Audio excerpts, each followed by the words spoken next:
Waktu katanya menunggu antrian panggilan daripada malaikat yang di tempat mizan, yaitu di tempat pertimbangan amal.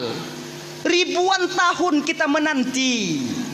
Orang Musa nama satu-satu akan dipanggil oleh malaikat Allah untuk diadili dosa dan kesalahan, pahala toh lede syangun pahala. Singguh akan guhoi tanyo nama yang sama tanyo dalam dunia nyo bang, tak menyulitkan malaikat adik untuk memanggil nama pemilik daripada nama itu sendiri. Nyo lagi download Ismail, konsidronan Ismail dalam dunia. Ribuan orang nama Ismail dari Nabi Ibrahim kon sampai sekarang. Apakah mutuka aja tengok wate guhoi nalon Ismail ja Ismail melabuhan